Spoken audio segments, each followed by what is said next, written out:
আমার তো ২ টা সংসার। ইতালিতে একটা সংসার, বাংলাদেশে একটা সংসার। সংসারের জিনিসপত্র কিনতে আমি ফকির হয়ে যাচ্ছি। হ্যালো এভরিওয়ান, আসসালামু আলাইকুম। কেমন আছেন সবাই? আশা করি সবাই ভালো আছেন, সুস্থ আছেন। আলহামদুলিল্লাহ আমরাও ভালো আছি। চলে আসছি হচ্ছে এই যে কিছু কেনাকাটা করার জন্য। তার ভিতরে হচ্ছে আমার প্রয়োজনীয় জিনিস হচ্ছে হ্যান্ড ব্লেন্ডার। আগে একটা ছিল, সেটা নষ্ট হয়ে গেছে। তো নতুন আরেকটা নিতে আসছি। এর ভিতরে হচ্ছে গিয়ে আমি হচ্ছে একটা ইয়োগর্টের মেশিন কিনবো, মানে দই পাতার মেশিন, সেটা কিনবো। তো এটা আমি অনেকদিন যাবত খুঁজতেছি, পাচ্ছিলাম না। আমি মিডিয়া হলে অনেক খুঁজে পাইনি। তো ফাইনালি আমি এখানে পেয়ে গেছি। তো পেয়ে তো আমি অনেক খুশি। আমি আপনাদের ভাইয়াকে বলতেছিলাম এটা আমি অনেকদিন যাবত খুঁজতেছিলাম, পাচ্ছিলাম না। বাট আজকে পাওয়ার সাথে সাথে আমি ২টা জিনিস নিয়ে নিই। আর আমার ২ টা সংসারের জন্য বললাম, কারণ আমি বাংলাদেশেও আমার সবকিছু জুড়তে হয়েছে, বাট এখানেও সেই একই অবস্থা, সবকিছু নতুন করে আবার কিনতে হচ্ছে। এর জন্য বললাম যে আমার তো ২ টা সংসার। আমি আমার শাশুড়ির কাছ থেকে একটা লবণের বাটিও নেইনি, ভিন্ন হয়েছে কিন্তু একটা লবণের বাটিও নেইনি। আমি আমার বাংলাদেশের সম্পূর্ণ কিছু আমি নিজের যোগ্যতায় সব জুড়ছি। আমার হাজব্যান্ড টাকা দিয়েছে আর আমি সেই টাকা দিয়েই সব কিছু কেনাকাটা করছি। তো শপিং করার পরে হচ্ছে আমরা ম্যাকডোনাল্ডসে কিছু খাওয়া দাওয়া করি। এরপর হচ্ছে আমরা বের হয়ে যাই। তো বাহিরে এসে দেখি প্রচুর পরিমাণে বৃষ্টি হচ্ছে, আর অনেক দিন পর হচ্ছে ইতালিতে বৃষ্টি। ইতালিতে প্রচণ্ড গরম ছিল। তো ফাইনালি বৃষ্টি হওয়ার কারণে একটু ঠান্ডা হয়েছে।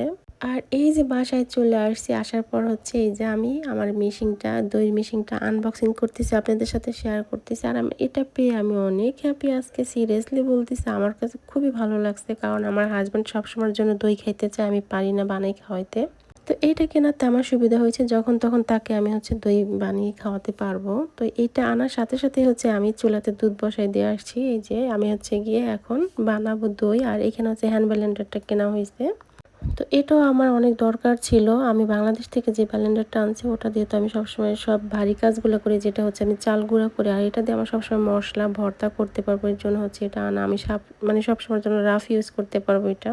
আর এটা আমি আনবক্সিং করতেছিলাম, আর আমার ছেলে এসে দেখেন আমার পাশে বসে বসে দেখতেছিল।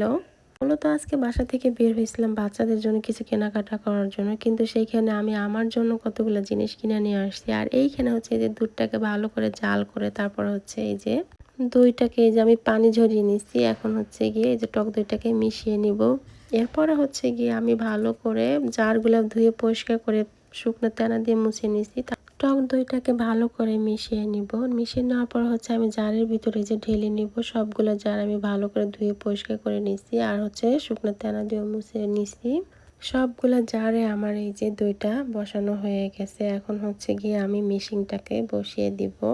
আমি হচ্ছে ফার্স্ট টাইম করতেছি এটা, আমি আগে কখনো করি নাই, যার কারণে হচ্ছে একটু লাগতেছে, জানি না কেমন হবে। তো এই মেশিনগুলো যারা ব্যবহার করেন তারা তো অবশ্যই জানেন এটা কতটা কার্যকারী। এটা অনেক ভালো উপকারী একটা জিনিস। যখন তখন দই খাইতে চাইলে আসলে ঘরের মানুষকে বানিয়ে খাওয়ানো যায়।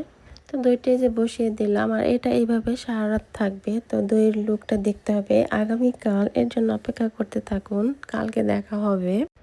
তো এই যে আমার দইটা আমি হচ্ছে ফ্রিজে রাখছিলাম, তো ফ্রিজ থেকে এখন বের করে নিছি, আর আপনাদের এখন দেখাবো যে দইটা কেমন হয়েছে। এই হচ্ছে আমার দইয়ের ফাইনাল লুক। তো দইটা আমি এইভাবে কাট করে দেখতেছিলাম পড়তেছে কিনা, আসলে পড়তেছে না। দইটা সুন্দর মতো বসছে, এই যে দেখেন, পড়তেছে না কিন্তু। আর দইটা অনেক মজা হয়েছিল, কি বলবো, মনে হচ্ছিল যে বাংলাদেশের যে দোকানের দইগুলো ওটা খাচ্ছি, অনেক মজা হয়েছিল। তো যাই হোক, আজ সবাই ভালো থাকবেন, সুস্থ থাকবেন। আল্লাহ হাফেজ, আসসালামু আলাইকুম।